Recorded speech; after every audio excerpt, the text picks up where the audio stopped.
For today's Take 5, I'm joined by Dan Davies, who is a man of many different hats. He's a teacher, you're also a truck driver, I believe, and you also work with the cadets. I do. City councilor, lots of stuff going on, and you've got a new hat now. You are the new nominee for Peace River North for the BC Liberal Party.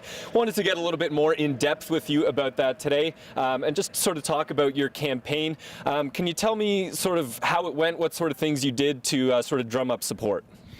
Well, I mean, the campaign was, it felt like a long campaign. It was, I guess, near 2 months overall. You know, had a great team behind me, a lot of people helping out.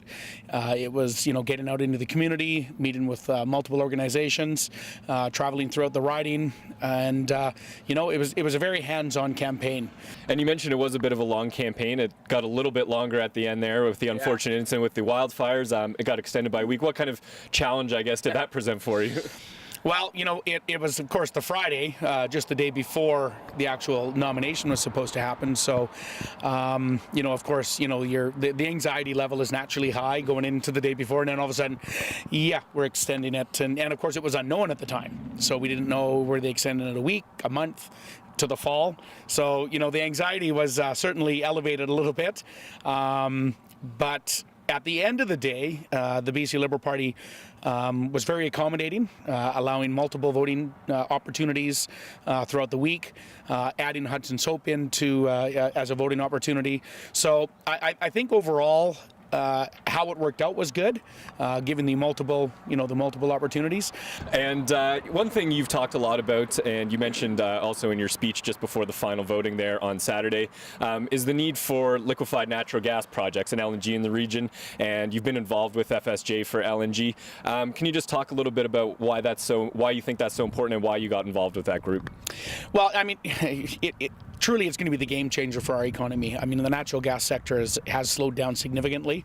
You know, we're having issues, like Alberta's having issues getting product to market, and you know, you know, there's a lot of families that are hurting in the entire region. You know, that's Fort St. John up to Fort Nelson, you know, significantly being impacted.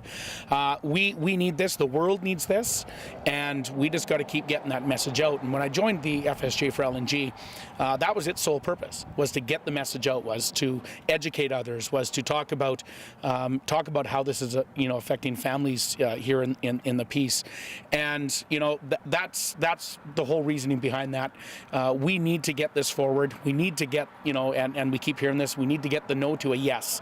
And that's why we're trying to educate Ottawa and educate others in you know, larger centers that, you know, may not have that understanding that natural gas doesn't come just from the, you know, the thermostat. I mean, there's a process, you know, that we play a key part in up here in the Northeast. So that was kind of the reasoning behind that, and we need to have this. I mean, and I talked about revenues. I mean, the province needs these revenues if we're going to be supporting education, we're going to be supporting healthcare, we're going to be supporting our roads, you know, our highways. So we need to be really pushing, being really active on getting these liquefied natural gas plants going.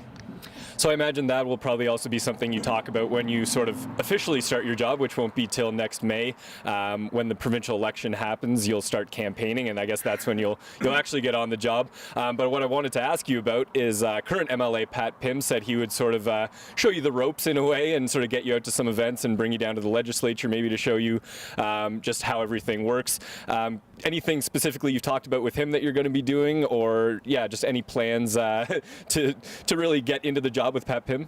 Well, you know, at the end of the day, going back to the final part of your question there, 1 year from now is the election.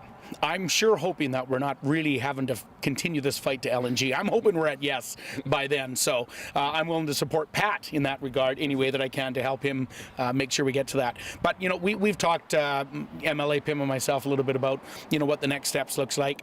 Mentoring, obviously, you know, he's mentioned that, you know, there wasn't really that transition for him. You know, it was like, here you go, you're now the MLA. So, you know, being able to follow him around a couple different events throughout the riding, meeting some key players, looking at a couple fundraising possibilities over the next year to build up toward, you know, May 2017. And yeah, just, you know, being able to be a bit of a soundboard, you know, as we work toward, you know, a successful campaign a year from now. Okay, great. Thanks so much for joining me today, Dan. Thank you.